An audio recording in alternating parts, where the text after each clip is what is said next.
All right. All right, we're going to get started with Mike Vorkunov. Hi, Isaac. Thanks for doing this. I appreciate it. I guess, first of all, have you spoken with the Knicks at all as the first part of my question? Yes, I had an interview with them. You interviewed and not worked out? No. Okay. I mean, how did it go? And what do you think your fit would be in New York if you were to go there? The interview went very well. You know, the interview was basically about them just trying to figure out who I am as a person. And I feel like I could fit well with the New York Knicks, just coming in and being a defensive presence and trying to help them win games. Thank you. All right, next we're going to go to Rod Beard. Hey, Isaac, I just wanted to, if you could just list the teams that you worked out for, and that can help to limit some of the other questions that you might have. Just the teams you worked out for, maybe interviewed for, either way. I've only worked out for Golden State, Minnesota, and Cavaliers. Interviews, additional interviews? Interviewed with those teams and also New York, Phoenix, San Antonio, Washington, Chicago, Atlanta.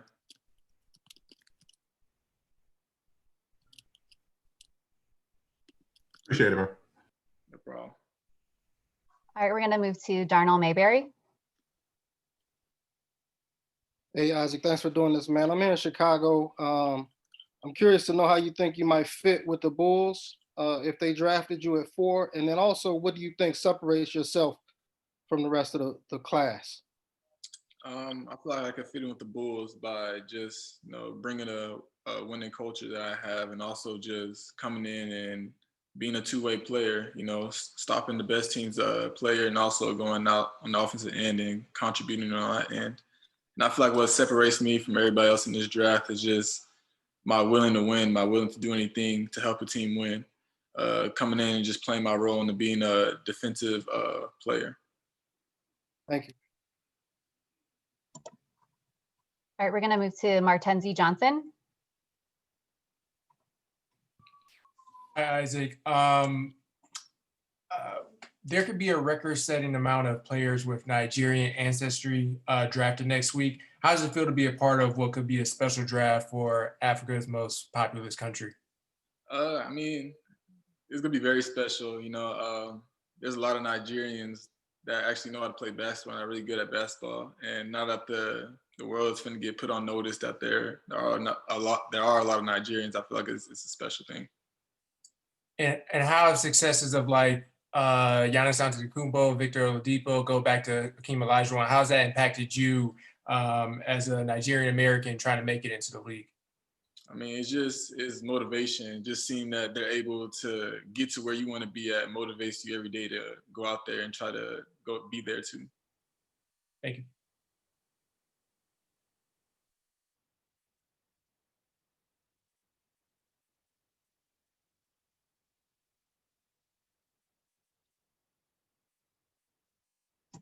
Move to Julian Malplatte.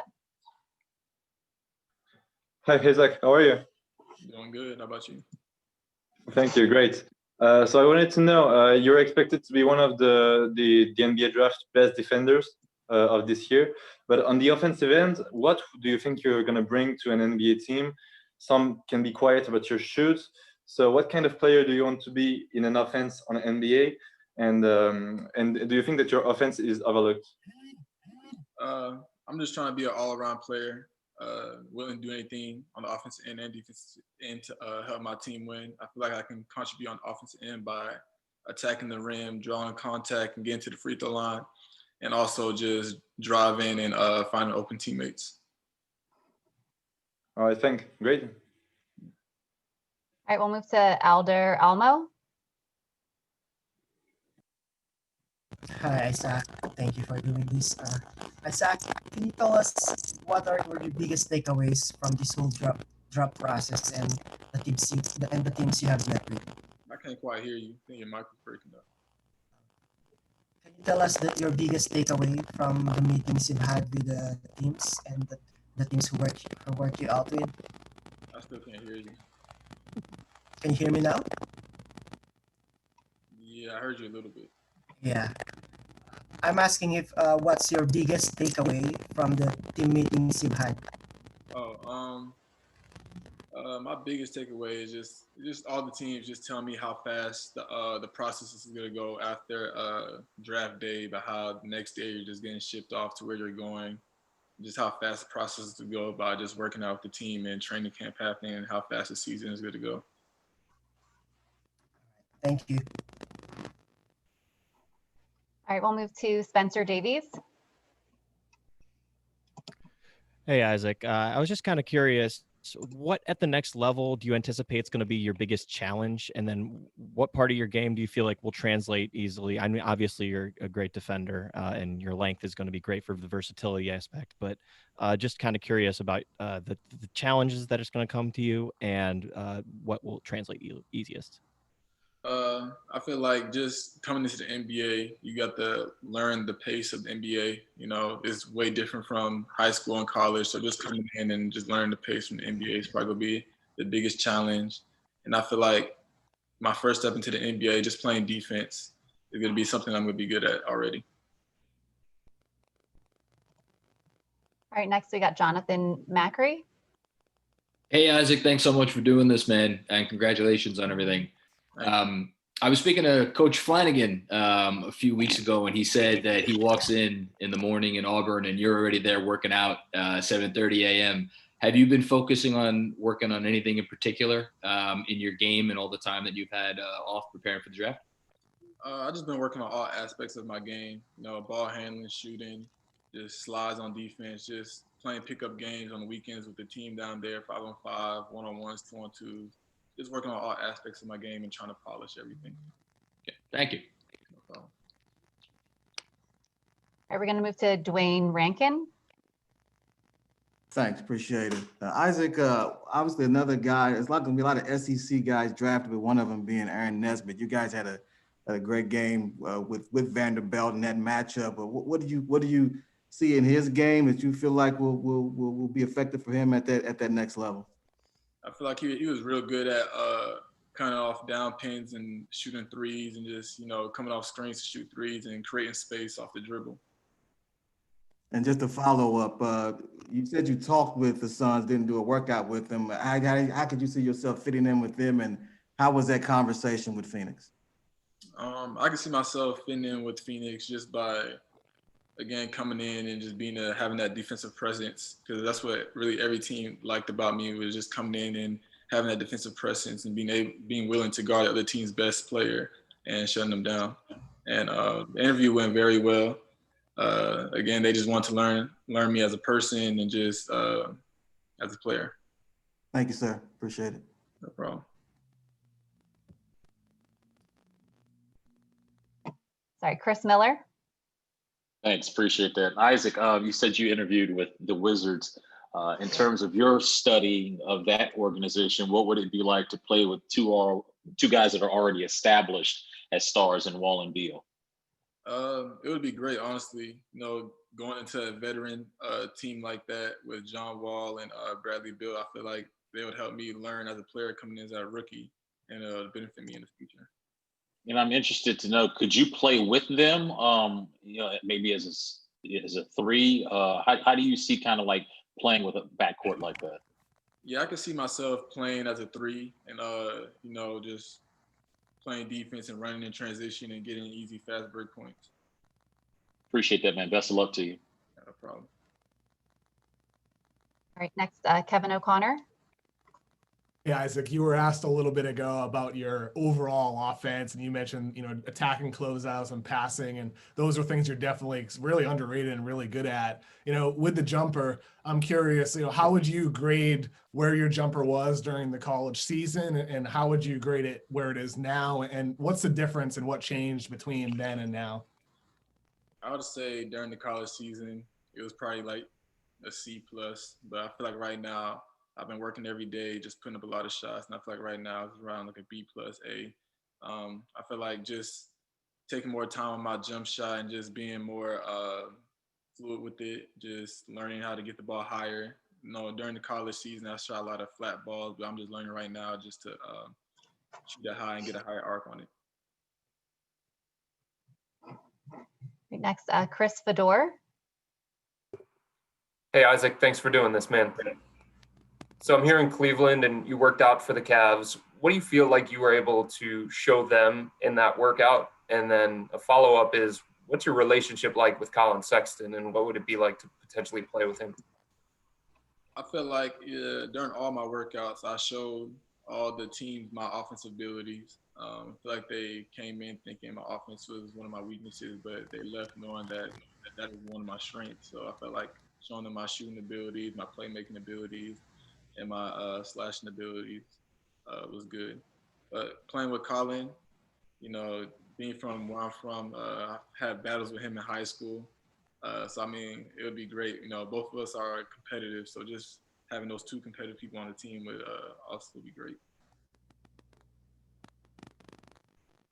Jeff McDonald. Hey, how's it going? I just wanted, you mentioned earlier about how teams have talked to you about how quickly things are going to progress for you guys coming into the NBA. After the draft, it's almost immediately training camp, then games start. I'm wondering what you can do to mentally or physically or in any way kind of prepare for how fast all that is going to go. I'm just ready.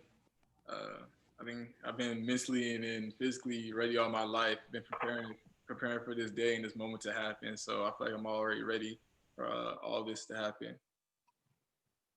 Okay, thank you. All right, next we got Mark Medina. Yeah, Isaac, thanks for doing this. What's been your most interesting, challenging experiences during this whole pre-draft setup because of how unique it is because of the pandemic? Well, just having that whole thing, like month or a couple of weeks of just quarantining and not being able to find a gym to go work out in. So just being at home, not having anything to do was probably my toughest thing because I'm a guy who always likes to work out. And if I'm not working out, I feel like I'm lacking or I'm slacking. So just not being able to work out during that period. All right, we have time for a couple more. Dane Moore. Hey, Isaac, I'm up here in Minnesota and you were mentioning the Nigerian heritage. And I'm wondering if you see any sort of comparisons in your game to Josh Okogie, who is, played for the Nigerian team. Yeah, I feel like Josh Okogie is a good slasher too, just like me. So I could see us comparing in that type of way. All right, Jared Weiss. Not sure how much playoff basketball you got to catch this year, but we saw teams going to kind of micro ball where they were playing without a big man at all. I'm wondering, as someone with a lot of defensive versatility, how do you think that shift in the NBA can play into your hands as someone who's a big defender? It would be great, honestly, and how in the NBA today there's a lot of switching. So being able to guard 1 through 4 is great, and having, like you said, smaller fives right now, be able to switch 1 through 5 now would also fit me. So I feel like I can guard that. All right, and last question here, we have Goodell Padilla. Hi, Isaac. How you doing?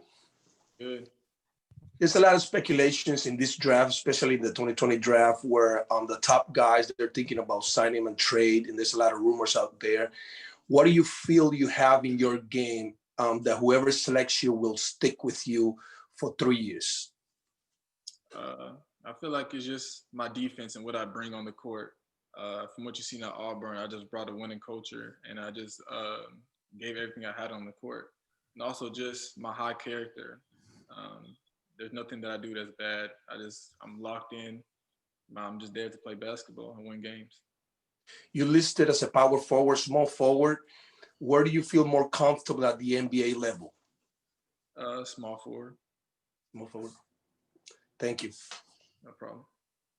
All right, thank you all for joining us. This ends the general media session with Isaac Okoro. You can go ahead and log off now.